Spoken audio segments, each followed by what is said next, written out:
A'udzubillahi minasyaitonirrajim. Bismillahirrahmanirrahim. Alhamdulillahirabbil alamin. Wassalatu wassalamu ala sayyidina Muhammadin asyrafil mursalin wa ala alihi washabbihi ajma'in. Assalamualaikum warahmatullahi wabarakatuh dan salam sejahtera. Selawat dan salam semoga sentiasa tercurah kepada Rasulullah sallallahu alaihi wasallam, keluarga, para sahabat serta orang-orang yang mengikuti baginda.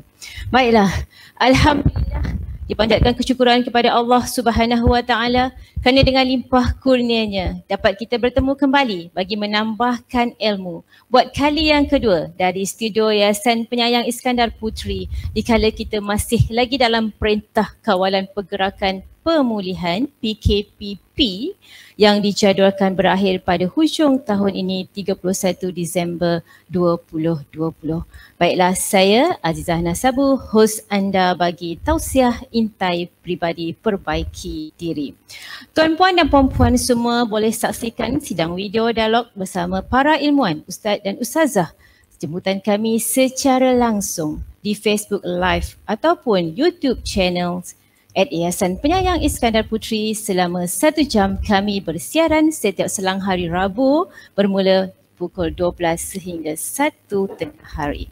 Anda juga boleh berinteraksi bersama kami secara langsung di Facebook dan juga YouTube atau boleh terus menghubungi studio kami untuk bertanyakan soalan atau memberikan apa pandangan melalui talian 016752 0652. Saya ulangi, nombor taliannya 016752 0652 sebagaimana yang tertera di skrin anda. Baiklah, hari ini hari yang begitu cantik. 9 hari bulan 9 2020 ataupun 21 Muharram 1442 Hijrah. Kita telah masuk ke dalam kalender Islam. Baiklah, tausiah intai peribadi perbaiki diri pada kali ini dengan sukacitanya kami bawakan Timbalan Pengarah Operasi Jabatan Agama Islam Negeri Johor untuk berbicara tentang tajuk pilihan Hijrah Satu Tuntutan. Baiklah, diperkenalkan di sebelah kiri saya tidak asing lagi yang berusaha Al-Fadhil Ustaz Haji Anwar bin Sarimin. Selamat tengah hari Ustaz dan selamat datang kembali ke studio kami. Terima kasih. Okeylah, sebagai mukadimah kami mohon Ustaz terangkan apakah definisi perkataan hijrah itu sendiri. Sebab apa yang kami faham, hijrah itu satu perpindahan dari sesuatu yang kurang baik kepada yang lebih baik. Jadi mohon Ustaz mungkin ada pencerahan ataupun lebih tepat lagi definisi hijrah itu. Terima kasih. Bismillahirrahmanirrahim. Alhamdulillah. Wassalatu wassalamu ala Rasulillah wa ala alihi wa ashabihi wa man wala. Rabbi syrah li sadri wa yassir li amri wahlul 'uqdatam min lisani yafqahu qawli, amma ba'. Firman Allah Subhanahu wa taala dari surah An-Nisa ayat ke-100 yang berbunyi, A'udzubillahi minasyaitonir rajim. Bismillahirrahmanirrahim. Wa may yuhajir fi sabilillah yajid fil ardi muraghaman katsiran wa sa'ah. Maksudnya barang siapa yang berhijrah pada jalan Allah, nescaya dia akan mendapati bumi Allah ni luas untuk tempat dia berhijrah dan juga Allah menjanjikan rezeki yang mewah, makmur dan sebagainya. Sidang penonton yang dirahmati Allah sekalian, hijrah itu adalah kalimah ataupun perkataan bahasa Arab. Tetapi saya kira orang Melayu dah biasa menggunakan perkataan hijrah. Jadi hijrah sebenarnya bermaksud dalam bahasa Melayu artinya ialah berpindah. Berpindah daripada suatu tempat ke satu tempat yang lain. Itu makna asal hijrah. Kalau merujuk kepada sejarah hijrah baginda Nabi SAW, Nabi mereka awal berhijrah daripada Mekah ke bumi Taif, iaitu tempat dakwah yang kedua selepas bumi Mekah. Kemudian ada para sahabat yang berhijrah kerana suasana tekanan di kalangan orang-orang musyrikin Mekah pada masa itu. Lalu Nabi izinkan mereka berhijrah ke bumi Ethiopia ataupun Habsyah pada masa itu. Jadi pada asalnya hijrah itu lebih dikenali sebagai satu perpindahan daripada satu tempat ke satu tempat yang lain bagi tujuan yang baik. Itu asalnya. Namun hijrah itu juga sebenarnya mengandungi makna yang lebih luas. Bukan sekadar berhijrah dari satu tempat ke satu tempat. Tetapi penghijrahan itu sebenarnya mencakupi dua aspek ataupun dua bentuk. Yang pertama, sama ada hijrah secara fizikal ataupun badaniah, iaitu berhijrah daripada satu tempat ke satu tempat. Dan satu lagi berhijrah secara rohaniah. Maksudnya berhijrah daripada satu keadaan kepada satu keadaan yang lain. Namun dalam konsep hijrah yang kita bincangkan ini lebih menyurus kepada satu perubahan paradigma dan sebagainya daripada suatu keadaan yang baik kepada yang lebih baik ataupun daripada yang tidak baik kepada yang baik. Karena Nabi pernah sebut dalam satu hadisnya, la hijrata ba'dal fathi. Tidak ada lagi hijrah selepas pembukaan kota Mekah. Maksudnya hijrah secara zahir, hijrah badaniah, fizikal. Karena bila Mekah sudah dibuka, dikuasai oleh orang Islam, maka tidak ada lagi hijrah yang wajib bagi orang Islam di Mekah berhijrah ke Madinah. Walakin niyatun wa jihadun. Tetapi hijrah yang kedua ini yang saya katakan tadi, hijrah rohaniah dari itu, niyatun wa jihadun. Hijrah dalam bentuk niat, dalam bentuk hasrat. Maksudnya hijrah perubahan dalam bentuk keadaan dan juga jihad itu berterusan, tidak terhenti di zaman Nabi SAW. Jadi sebenarnya kita nak mengupas isu hijrah ni sangat banyak kerana ia memerlukan satu perkara yang berterusan. Hijrah itu sebenarnya merupakan sunnah para nabi dan para rasul, dan kita memang sebagai orang Islam sangat-sangat dituntut untuk melakukan penghijrahan sepanjang hayat kita. Jadi yang dimasukkan ke sini ialah berhijrah kepada sesuatu yang lebih baik. Itu makna yang asalnya. Allahu a'lam. Terima kasih Ustaz. Itu dia ya, makna hijrah. Hijrah asalnya adalah daripada hijrah dari satu tempat ke satu tempat. Itu secara fizikalnya. Dan kemudian kita berhijrah dari satu keadaan kepada satu keadaan atau situasi. Itu secara rohaniahnya. Jadi selagi kita diberikan nafas, selagi kita diberikan nyawa, selagi itulah kita perlu berhijrah. Baiklah Ustaz, itu tadi pencerahan hijrah di zaman Rasulullah. Kita berhijrah dari kota Mekah ke Madinah untuk mengembangkan Islam ke seluruh pelosok dunia. Baiklah, namun sekarang di zaman moden ini, bagaimanakah tuntutan hijrah itu di dalam Islam? Mohon pencerahan Ustaz. Terima kasih. Hijrah dalam Islam, ini sangat penting untuk sama-sama kita fahami bersama. Kerana sebagaimana saya sebutkan di awal tadi, hijrah itu tidak terbatas kepada maksud perpindahan daripada satu tempat ke satu tempat yang lain. Namun ini masih diperlukan, contohnya untuk mencari kehidupan yang lebih baik. Contohnya mungkin dia perlu berhijrah daripada kampung pergi ke bandar dan sebagainya. Jadi maknanya perpindahan itu memang diperlukan. Lebih-lebih lagi hijrah yang saya sebutkan tadi, maksud yang kedua iaitu hijrah daripada satu keadaan yang kurang baik ataupun tidak baik kepada yang baik. Termasuklah berhijrah kalau yang sudah baik kepada yang lebih baik. Jadi dalam suasana keadaan kita sekarang, orang kata hijrah zaman moden, kita hidup zaman moden ini cukup banyak cabaran, ujian dan sebagainya. Tentunya sentiasa menghadapi halangan-halangan kadang-kadang untuk kita melakukan satu kebaikan, banyak halangan-halangannya. Maka sebab itu di dalam Islam penghijrahan itu diperlukan sepanjang masa. Contohnya untuk membuat satu perubahan. Dalam Al-Quran Allah sebut, Inna Allah la yughayyiru ma biqaumin hatta yughayyiru ma bi anfusihim. Allah tidak mengubah nasib sesuatu kaum itu sehingga kan kaum itu sendiri mengubah nasib diri mereka sendiri. Maknanya di situ ada keperluan kita ni kena berubah.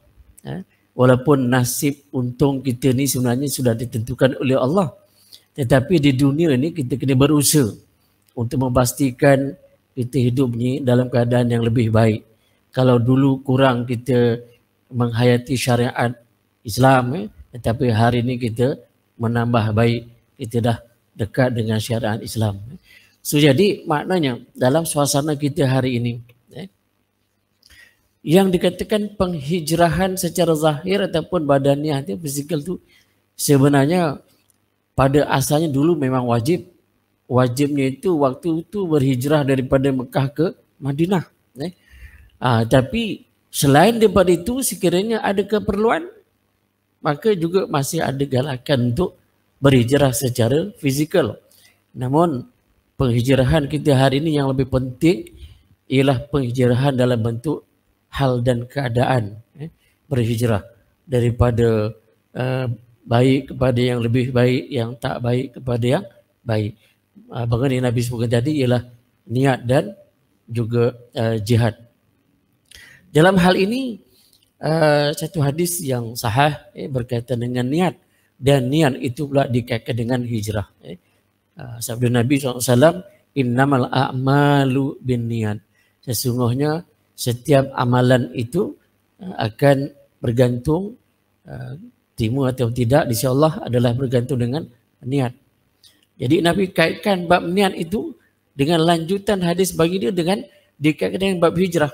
Faman kanat hijratuhu di dunia yusibuha aw imra'atin yankihuha fahijratuhu ila ma hajar ilahi. Contohnya dulu ada zaman Nabi dulu ada orang yang berhijrah. Dia ikut juga Nabi berhijrah ke Madinah, tapi hijrahnya itu kerana atas kepentingan dunia.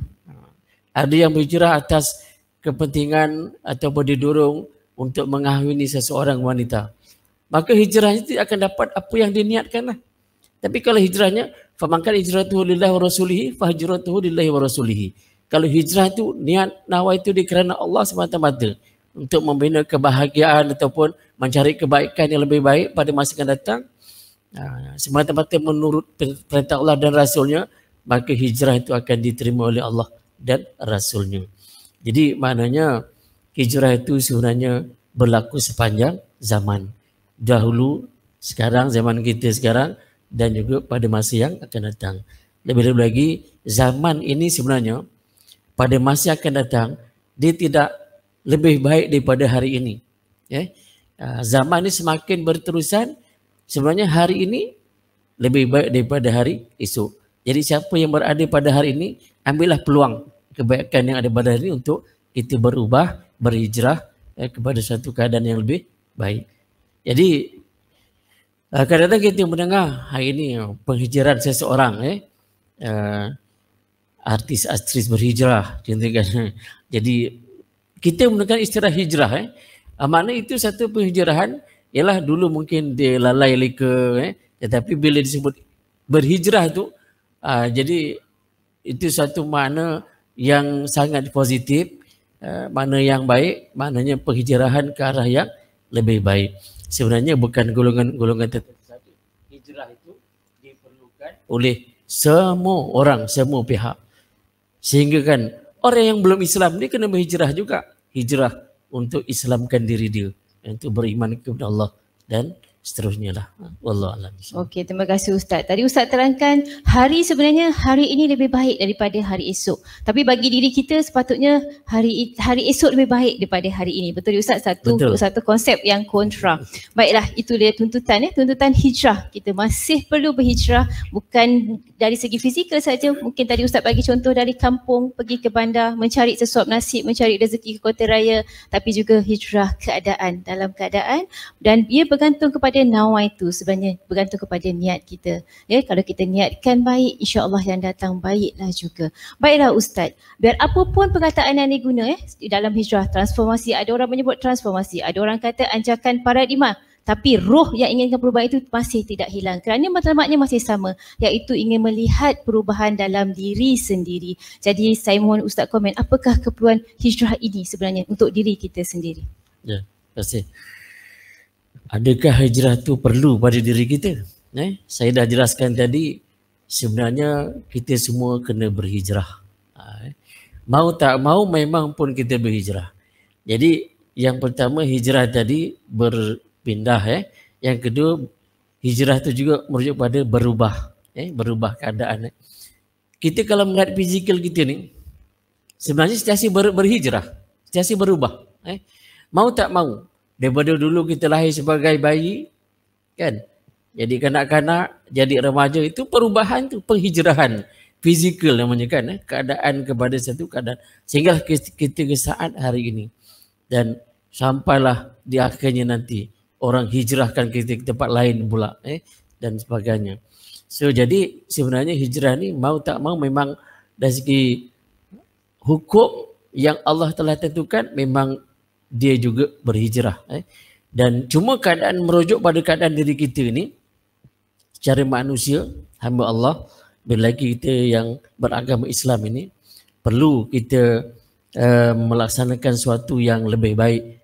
Bagaimana yang disebutkan tadi, sepatutnya hari esok lebih baik pada hari ini. Gitu. Hari ini lebih baik daripada semalam. Itu saya merujuk kepada kita. Kita lah. Tapi bila kita merujuk kepada suasana di luar, suasana di luar itu sebenarnya hari esok tidak lebih baik daripada hari ini. Macam juga orang-orang para alim ulama dulu dengan hari ini. Hari ini tidak sebaik dulu sebenarnya.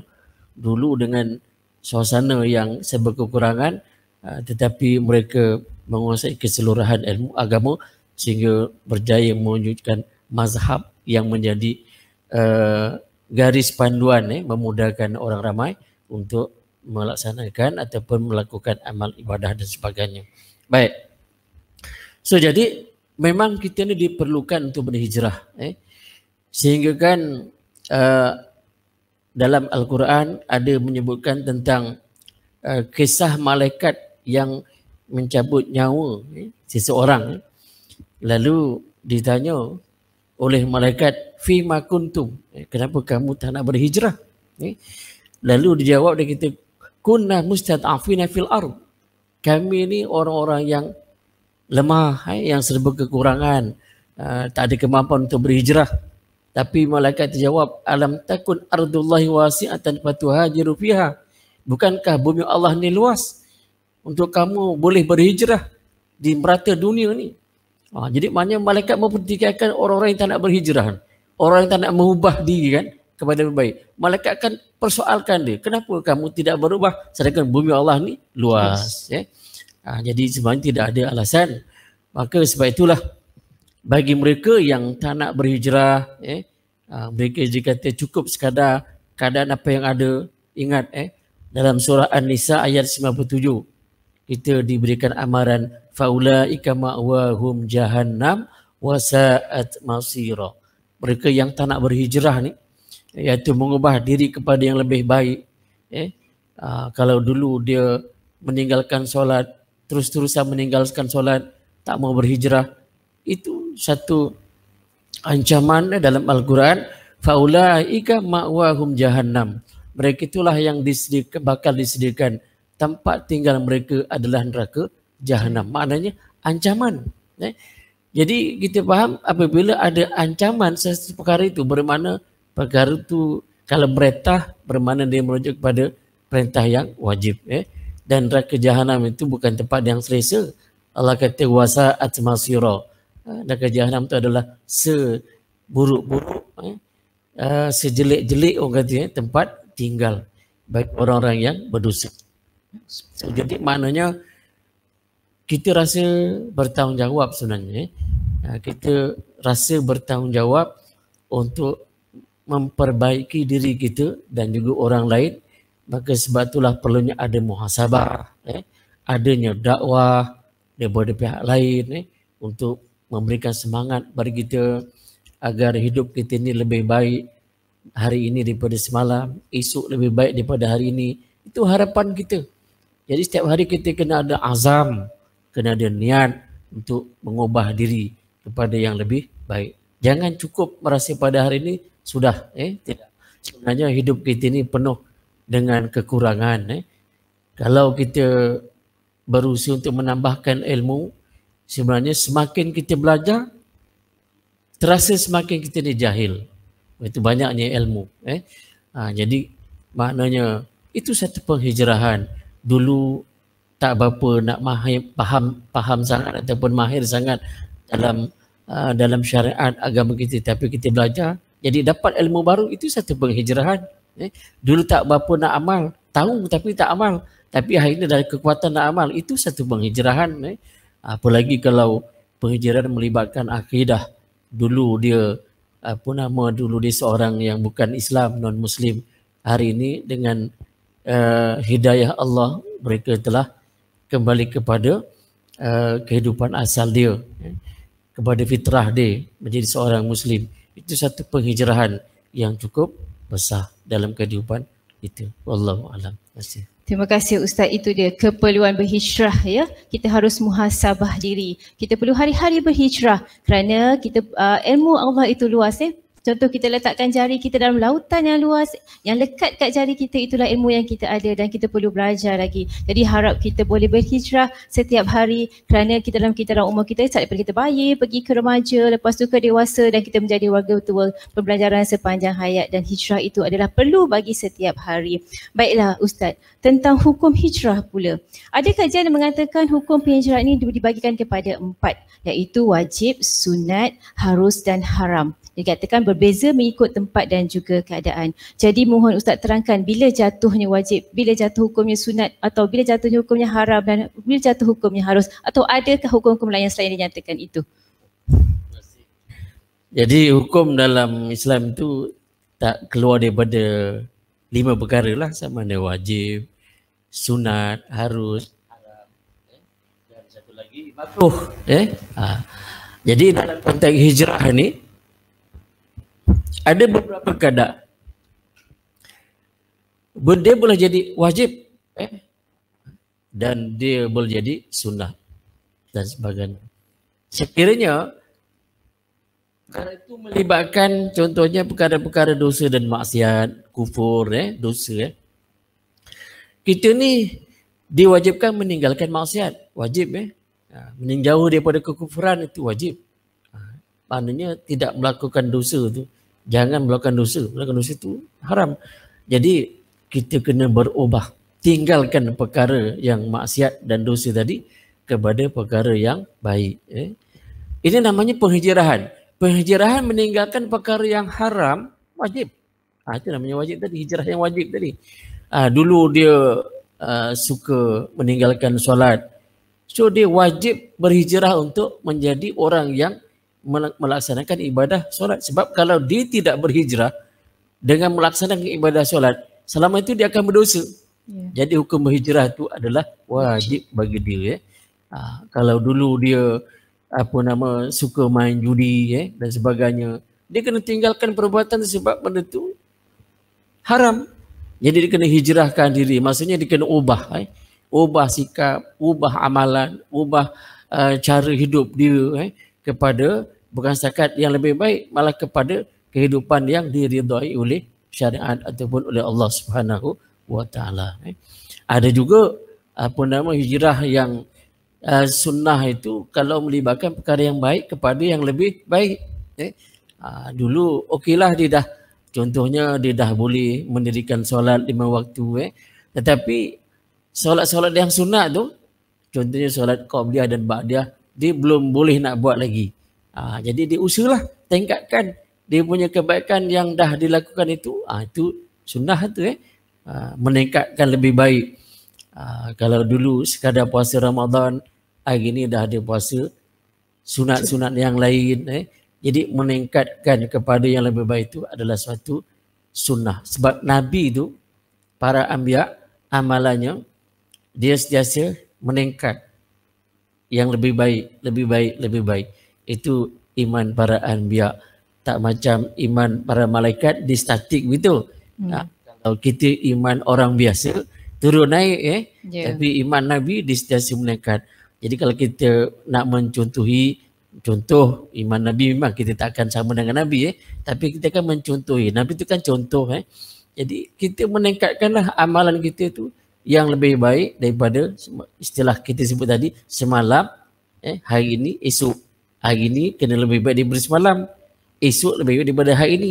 Itu meningkatkan amalan lebih baik itu suatu amalan yang cukup baik, sunnah. Macam kita bersedekah, dah boleh bersedekah tapi hari ini boleh keluar duit RM1 aja kalau pergi sembahyang Jumaat. Jadi kita tingkatkan, minggu depan dah yang hijau pula. Sampai satu masa purple pula kan. Itu meningkatkan amal-amal yang baik itu satu perubahan sebenarnya, penghijrahan. Maksudnya dia ada kesedaran dalam diri dia. Itu Jadi maknanya hijrah itu bergantung kepada keadaan.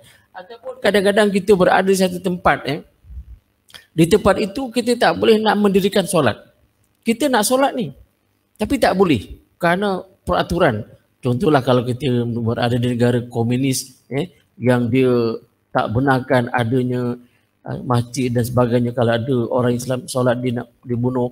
Jadi sehingga hal keadaan begini, maka pada ketika ini orang itu wajib berhijrah, berpindah secara fizikal tu. Itu bukan pada keadaan, cara fizikal. Pergi ke tempat lain, pergi ke daerah lain, pergi ke negara lain yang tidak ada halangan untuk dia melaksanakan syariat Allah Subhanahu wa taala. Jadi boleh jatuh wajib pada ketika itu kalau tidak ada apa-apa halangan lah. Jadi maknanya hijrah itu yang dalam konsepnya yang luas, maka hukumnya pun bergantung kepada keadaan. Itu dia tadi. Terima kasih Ustaz penjelasan hukum hijrah bergantung kepada keadaan.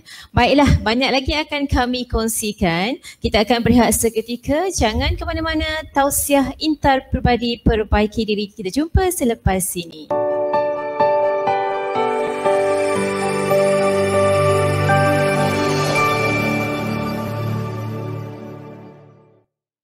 Terima kasih kepada semua penonton yang masih bersama kami, walau di mana jua berada, di pejabat, di rumah atau di mana saja. Kita kembali semula dalam program penyanyian kita, Tausiah Intai Pribadi Perbaiki Diri. Baiklah, pada kesempatan ini kita akan menjawab pertanyaan dari penonton dan saya difahamkan ada seseorang di talian. Hello? Hello, Assalamualaikum. Hello, Assalamualaikum. Bersedia atau tidak? Okey. Halo? Hello. Ya, saya. Siapa tu? Saya Ariana daripada kantor Fly. Ya, cik ke puan ni? Puan. Puan. Okey, Puan Ariana. Apa masalah? Apa soalannya? Saya nak tanya, adakah azam tahun baru Masjid boleh diklasifikasikan sebagai hijrah? Mana lebih afdal, pasang azam 1 Januari atau 1 Muharram? Itu sahaja soalan saya. Okey, terima kasih Puan Ariana. Okey Ustaz, Puan Ariana tanya, kita selalunya pasang niat 1 Januari sebab tahun baru Masihi. Tapi kalau hijrah orang jarang sebenarnya. Jadi dia kata mana satu lebih baik? Kita berazam pada 1 Januari ke 1 Muharram? Terima kasih. Azam ataupun niat lah benda ni berlaku sepanjang masa sebenarnya. Kita tak perlu nak berniat sesuatu untuk melakukan kebaikan tunggu 1 Januari ataupun tunggu 1 Muharram Kerana untuk melakukan kebaikan tu kita kena bersegera untuk melakukan kebaikan, termasuklah untuk berazam mengubah diri kepada yang lebih baik, sama ada sempena tahun baru Masihi 1 Januari ataupun tahun baru Hijrah 1 Hijrah. Isunya bukan mana yang lebih baik hijrah dengan Masihi, tapi sebenarnya yang terbaik kita berhijrah, berazam kepada untuk satu yang baik pada masa yang terdekat, yang seawalnya itu yang lebih baik. Sebab usia kita bukan kita tahu boleh tunggu sampai ke tahun depan. Nak tunggu 1 Muharram belum tentu sampai ke 1 Muharram. Jadi maknanya untuk melakukan ataupun berazam ataupun niat ataupun cita-cita untuk melakukan penghijrahan itu, dia perlu dilakukan secepatnya, sesegeranya. Cuma kadang-kadang ada orang nak mengambil sempena tahun baru Hijrah, tahun baru Masih dan sebagainya, itu terserah sebenarnya kan, bukan perkara yang haram pun. Boleh, tapi pada dasarnya perkara-perkara yang baik itu perlu disegerakan. Sebab banyak adalah disebut tadi khamsan qabla khamsin, sebut 5 perkara sebelum perkara. Antaranya masa lapang sebelum masa kita sibuk, masa hidup sebelum masa kita mati. Jadi hari ini masih kita ada peluang sekarang ni, kita buatlah azam niat yang lebih baik. Jangan tunggu esok dan lusa. Tak payahlah tunggu 1 Muharram baru nak berhijrah dan sebagainya. Wallahu. Itu dia Puan Ariana, itu jawapannya. Kita nak berhijrah, jangan tunggu 1 Januari ke, jangan tunggu 1 Muharram ke. Kita nak berhijrah sekarang pun terus berhijrah, tak payah nak tunggu-tunggu sebab umur kita pun tak tahu bila. Mana tahu saya pun ni bercakap sekali, besok saya pun dah tak ada kan. Siapa tahu, itu hanya Allah yang tahu. Okey, kita ada panggilan yang seterusnya. Okey, Assalamualaikum. Waalaikumsalam. Ya, saya. Siapa ni? Saya Puan Nur Ain dari Taman Teratai. Puan Nur Ain dari Taman Teratai. Okey. Okey, saya nak bercakap mengenai hijrah satu pengumadan bermualaf. Okey. Jadi saya nak luahkan rasa bangga dan teruja saya dengan perjuangan sahabat yang bergalam mualaf, di mana mereka punya nilai yang tinggi berbanding kita yang memang asal sudah beragama Islam. Mereka telah berhijrah dengan penuh pengobatan dan dugaan yang perlu mereka tempuhi dengan penerimaan orang sekeliling, keluarga dan gaya hidup yang akan berubahlah. Jadi saya mohon Ustaz berikan sedikit kata-kata semangat untuk rakan-rakan yang bukan Islam yang berhasrat untuk memeluk agama Islam. Itu saja Ustaz. Okey, terima kasih. Terima kasih kepada Puan Nur Ain. Okey Ustaz, Puan Nur Ain tanya tentang hijrah itu satu pengorbanan. Tajuk kita hijrah itu satu tuntutan. Tapi Puan Ain jauh sikit dia pandangannya, hijrah itu satu pengorbanan terutama kepada mu'alaf yang baru masuk Islam dan mereka kadang-kadang tersisih daripada keluarga. Jadi apakah kata-kata semangat untuk mereka-mereka di luar sana yang rasa nak memeluk Islam ya? Mungkin Ustaz boleh bagi sedikit nasihat lah. Terima kasih tahniah pada Puan Nur Ain. Ya, memang betul lah hijrah itu satu pengorbanan. Selain daripada dia merupakan tuntutan. Sebab apabila kita melaksanakan tuntutan, dia perlu berkorban. So jadi saya sebutkan tadi, antara penghijrahan yang cukup besar maknanya ialah dia berkorban, menghijrahkan diri dia dengan meninggalkan agama yang kufur itu ataupun yang syirik kepada agama tauhid iaitu Islam. Daripada kufur kepada iman. Ini satu penghijrahan yang cukup besar. Dan Islam ini sebenarnya bukan agama untuk sesuatu bangsa ataupun kaum. Islam bukan untuk orang Arab sahaja ataupun orang-orang di Timur Tengah, tidak. Tapi Islam ini adalah untuk semua manusia. Bukan saja manusia, termasuk jin pun dia kena masuk Islam, apalagi manusia. Jadi maknanya kita sangat mengalu-alukan di luar sana kalau ada saudara-saudara kita, kawan-kawan kita non-Muslim yang ingin memeluk agama Islam, bersegeralah. Bersegera, jangan tunggu esok dan lusa. Kerana nyawa kita ni kita tak tahu bilakah masa akan diambil oleh Allah Subhanahu Wa Taala. Jangan kita sangka badan kita sihat walafiat, kita rasa panjang umur, belum tentu. Jadi maknanya memang berhijrah memerlukan pengorbanan. Kita berkorban dengan perasaan, kadang-kadang berkorban dengan menghadapi suasana keluarga yang pangkat awal kadang-kadang memang kurang nak menerima dan sebagainya. Tapi mengikut pengalaman saya, mereka yang pernah saya Islamkan, memang pangkat awal memang macam itu. Tapi akhirnya berkat kesabaran dia, dan saya kata Islam itu dia tidak memutuskan silaturahim. Walaupun kita sudah Islam, ibu ayah kita bukan Islam, belum Islam lagi, dia tetap ibu dan ayah kita. Dia tetap kita hormati, sayangi, dan juga dengan keluarga kita ataupun adik-adik kita. So akidah itu satu hal yang lain. Soal nasab keturunan itu soal yang lain. Dia perlu diteruskan. Dia tidak putus hubungan, walaupun sudah berlainan agama. Cuma satu keistimewaan dalam Islam itu bila kita dah menjadi Muslim ataupun Muslimah, kita ni diikat oleh Allah satu akidah, semua orang Islam itu bersaudara. Itulah.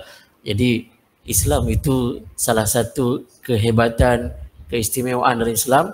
Persaudaraan dalam Islam itu dia melangkaui batas-batas bangsa, negara dan sebagainya.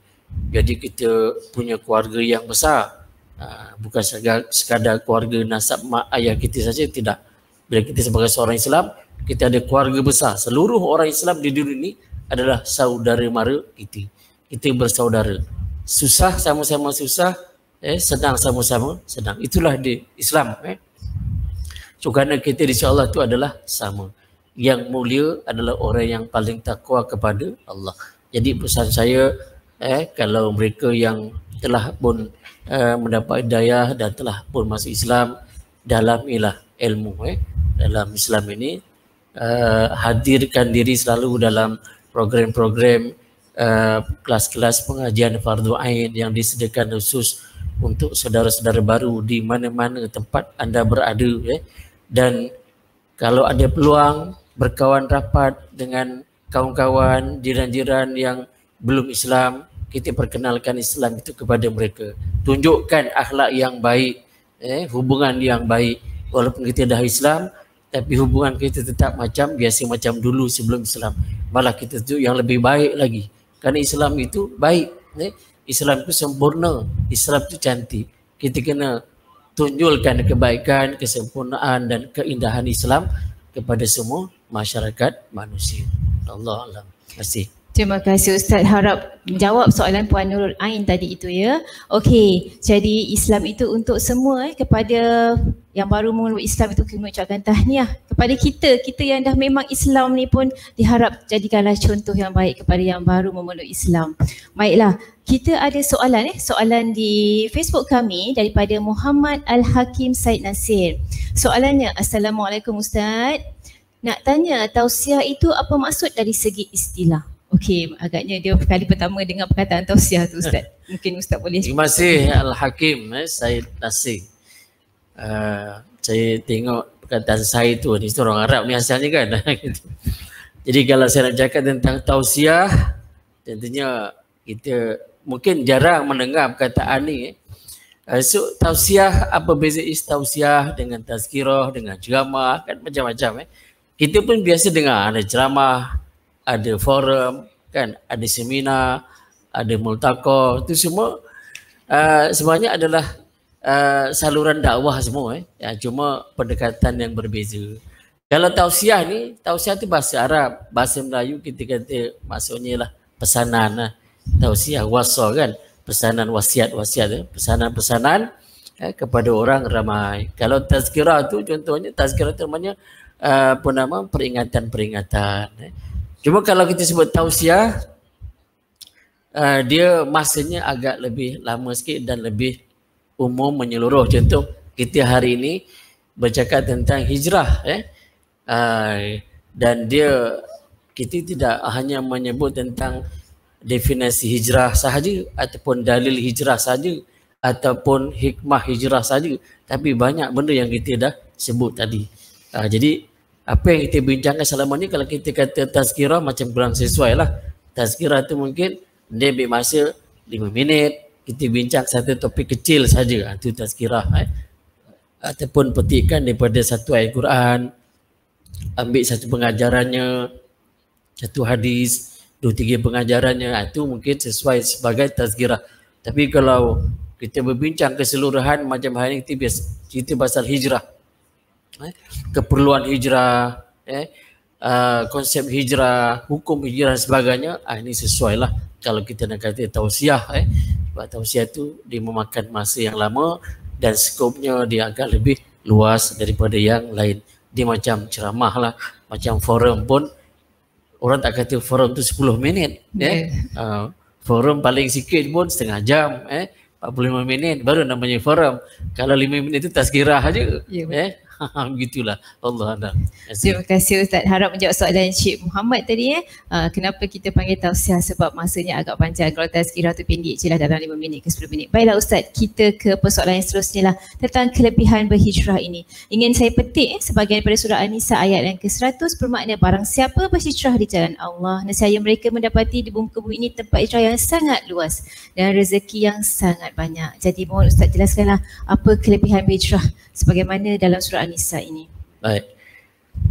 Ayat itu cantik sangat. Memberi satu berita gembira kepada kita, mereka yang sedia untuk berhijrah. Allah berjanji, wa may yuhajir fi sabilillah. Siapa sahaja yang berhijrah pada jalan Allah. Jadi berhijrah itu saya dah katakan tadi, dalam maksud hakiki hijrah itu ialah kita berubah keadaan. Macam dalam satu hadis, al-muslim man salimal muslimuna min lisanihi wa yadihi. Orang Islam itu ialah orang yang Islam lain selamat daripada gangguan lidah dan juga tangannya. Al-muhajir man hajara manahallahu anhu. Orang yang berhijrah ialah orang yang meninggalkan apa yang dilarang oleh Allah, yang dilarang daripadanya.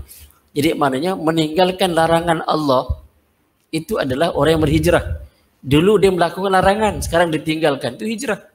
Dulu dia melakukan larangan dulu, kemudian dia melakukan larangan, dia meninggalkan larangan itu hijrah. Sama juga dengan dulu dia tak lakukan perintah, sekarang dia lakukan perintah, itu hijrah. Itu masuk yang sebaliknya lah. Walaupun Nabi sebut orang yang berhijrah itu ialah orang yang meninggalkan larangan. So jadi ayat ini surah An-Nisa yang ke-100 ni Allah sebut secara umum, wa may yuhajir fi sabilillah. Siapa yang berhijrah pada jalan Allah. Perkataan fi sabilillah itu dimerujuk kepada hijrah yang positif, bukan hijrah yang negatif. Itu yang dikatakan hijrah yang haram tadi, daripada dulu dia solat, sekarang tak solat, hijrah juga dikata, tapi hijrah yang haram. Yang ini bila sebut fi sabilillah, perkataan fi sabilillah itu satu kod penting, bermakna amalan itu kerana Allah. Bila kerana Allah mestilah yang baik. Jadi siapa yang berhijrah pada jalan Allah, yajid fil ardi muraghaman katsiran wa sa'ah. Nescaya dia akan mendapati bumi Allah ni luas, dan banyak tempat untuk dia berhijrah. Artinya tidak sempitlah bumi ni. Tapi kalau dia tak nak berhijrah, maka terasa sempit. Macam katak bah tempurung, dikata itulah dunia dia. Padahal bila dibuka tempurung tu, luas rupanya dunia ni. Begitulah. Bila dia nak berhijrah, nak buat perubahan, baru Allah Ta'ala sediakan tempat yang luas, kehidupan yang lebih baik dan sebagainya. Dan di samping itu, selain daripada tempat-tempat yang lebih baik, Allah juga janjikan siapa yang berhijrah pada jalan Allah itu wasa'ah, keluasan rezeki, dan sebagainya. Jadi maknanya kalau orang tu nak meluaskan ilmu pengetahuan, dia kena berhijrah daripada sekolah tadika pergi sekolah rendah, kan? Hijrah itu. Pergi sekolah menengah, pergi universiti, mengkaji, peringkat master, peringkat PhD dan sebagainya. Jadi perubahan-perubahan tu satu demi satu itu penghijrahan. Maka Allah akan buka jalan-jalan yang lebih luas lagi. Jadi tidak akan merasai kesempitan. So itu dalam satu hal yang berkaitan dengan hijrah yang dijanjikan suatu yang lebih baik siapa yang nak berhijrah. Dan selain daripada itu, Allah juga menjanjikan di sebalik hijrah itu, ulaika yarjuna rahmatullah. Orang yang berhijrah itu orang itu tandanya dia mengharapkan rahmat Allah. Dan lebih istimewa lagi, wallahu ghafurur rahim. Allah itu Maha Pengampun lagi Maha Mengasihani. Maknanya orang yang berhijrah tadi akan dirahmati oleh Allah dan akan diampunkan dosanya oleh Allah Subhanahu wa taala. Itu hal-hal yang berkaitan dengan ayat yang disebutkan surah An-Nisa ayat yang ke-100. Sebenarnya nak memberikan satu jaminan kepada orang berhijrah ini bahawa siapa yang berhijrah Allah jamin kehidupan yang lebih luas dan kelapangan yang dijanjikan itu saya rasa istilahnya ialah di luar jangka. Macam ayat yang berkaitan dengan takwa kepada Allah, akan diberikan rezeki min haitsu la yahtasib, diberikan rezeki yang tanpa disangka-sangka. Maksudnya bila berhijrah saja Allah buka peluang. Macam juga anak-anak kita belajar sampai universiti saja, rupanya banyak cabang-cabangan, fakulti-fakulti. Dulu tak tahu kan. Rupanya banyak. Boleh buka saja nak masuk universiti. Sekarang tengok tawaran universiti ni. Satu universiti fakulti sampai berpuluh-puluh, berbelas-belas baru nampak. Tapi kalau dia tak nak ke arah itu, tak nampak lah. Itulah sebab tu kehidupan ini perlu kepada satu penghijrahan yang berterusan. Wallahualam. Terima kasih Ustaz. Itu dia hijrah yang positif, hijrah untuk berubah menjadi yang lebih baik, dan kita perlu usahakan juga bersama usaha, doa dan juga tawakal. Walaupun Allah telah menjanjikan rezeki yang luas bagi orang yang berhijrah. Baiklah, kita ada soalan di Facebook daripada Encik Al-Firdaus. Katanya Nabi berhijrah pada bulan Safar, tapi kenapa hijrah bermula pada bulan Muharram? Menarik. Kenapa tahun barunya Muharram sedangkan hijrah pada bulan Safar? Terima kasih. Nabi tidak mula berhijrah pada bulan Muharram, betul. Kita merujuk kepada bilangan bulan hijrah ni ataupun bulan dalam Islam yang sebanyak 12 bulan itu. Dari sejak dahulu dimulakan dengan bulan Muharram. Maka mengambil sempurna tahun hijrah Nabi, maka dimulakan dengan bulan Muharram. Tahun hijrah itu dimulakan dengan awal tahun lah. Walaupun Nabi tidak berhijrah pada bulan Muharram, namun sebenarnya penghijrahan itu sebenarnya juga telah bermula pada bulan Muharram, iaitu penghijrahan yang dilakukan oleh para sahabat. Para sahabat daripada awal Muharram lagi mereka sudah berhijrah, dan Nabi tidak berhijrah pada bulan Muharram. Bulan berikutnya baru Nabi berhijrah. Namun tahun hijrah itu dikira daripada bulan yang pertama, iaitu bulan Muharram. Kemudian sampailah pada bulan Zulhijjah, 12 bulan. So jadi mengambil sempurna pada tahun itu berlaku penghijrahan Nabi daripada daripada Mekah ke Madinah, dan penghijrahan itu adalah merupakan suatu perintah daripada Allah Subhanahu wa taala. Terima kasih. Itu dia tadi pencerahan untuk Encik Alfid yang bertanya kenapa kita tak mula daripada bulan Safar tapi mula daripada bulan Muharram. Jadi Muharram kita ambil daripada peristiwa hijrah itu sendiri.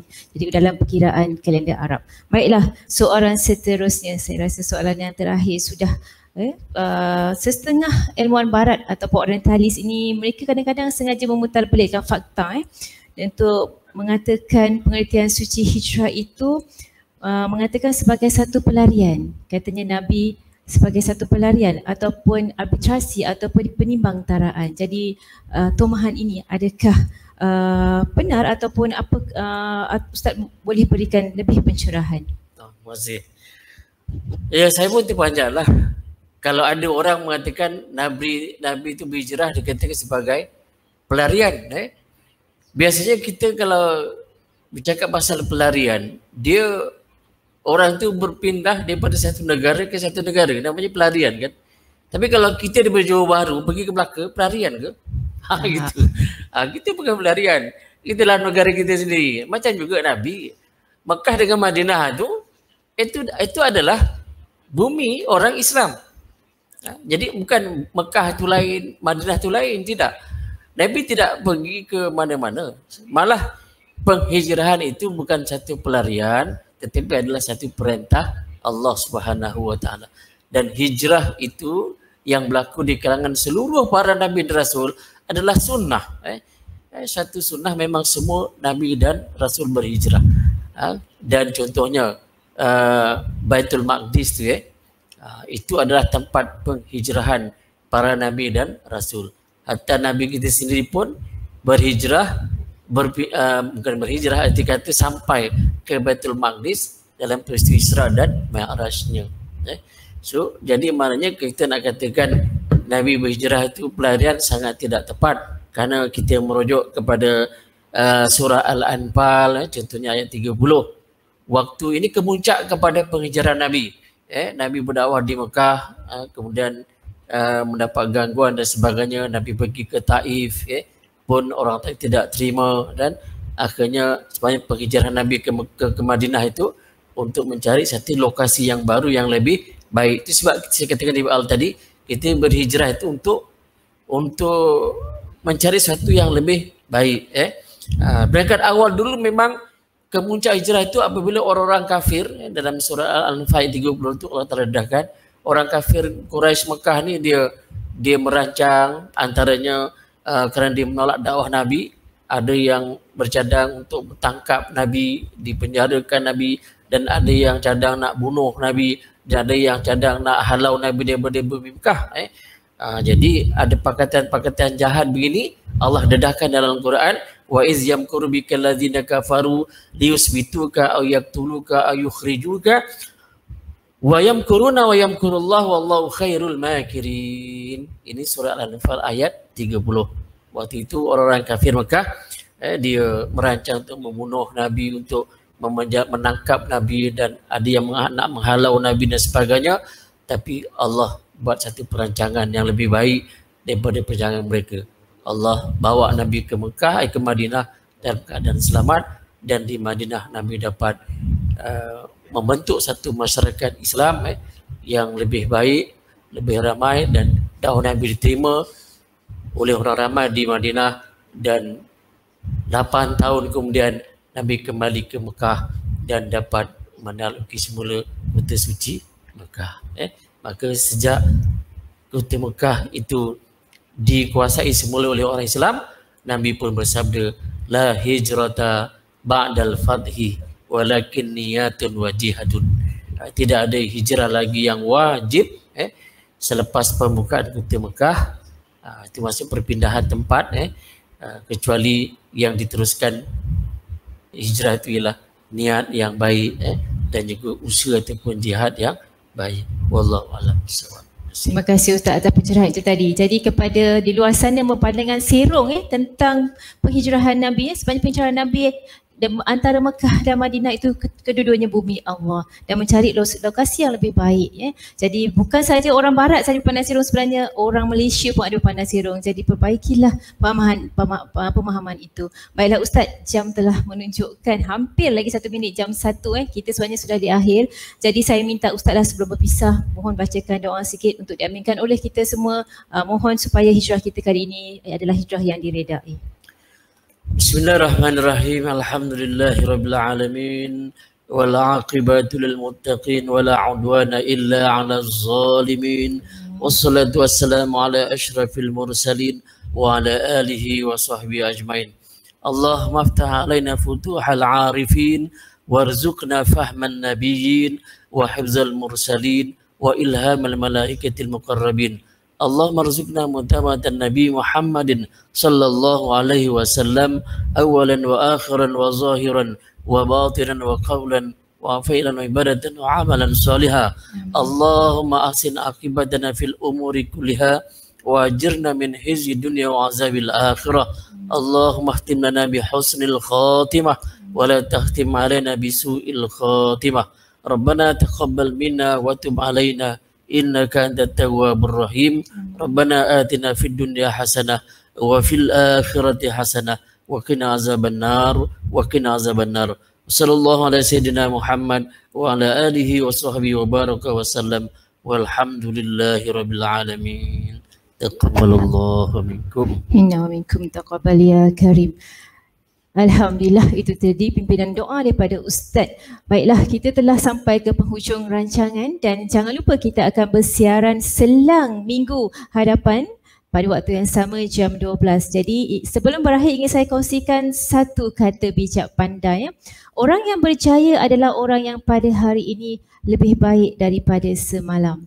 Manakala orang yang terpedaya adalah orang yang hari ini sama saja seperti hari semalam. Dan yang terakhir, orang yang celaka adalah orang yang lebih buruk daripada semalam. Jadi renung-renungkanlah semoga kita menjadi orang yang berjaya. Jadi jutaan terima kasih kepada Ustaz Anwar kerana bersama-sama kami pada hari ini. Ada apa-apa kata terakhir daripada Ustaz? Alhamdulillah, tahniah kepada yayasan yang berjaya sekali lagi bersama dengan saya pada tengah hari ini. Mudah-mudahan apa yang sama-sama kita ikuti daripada awal sehingga akhir dapat kita manfaatkan bersama. Baiklah, terima kasih Ustaz. Akhir kalam saya Azizah Nasabu. Tausiah intai peribadi, perbaiki diri, mohon mengundur sepanjang mengendalikan, maaf tersalah kata, bicara terlanjur. Wassallallahu ala sayyidina Muhammad wa ala alihi wasallam. Walhamdulillahi rabbil alamin. Wabillahi taufiq wa hidayah. Wassalamualaikum warahmatullahi wabarakatuh. Waalaikumsalam.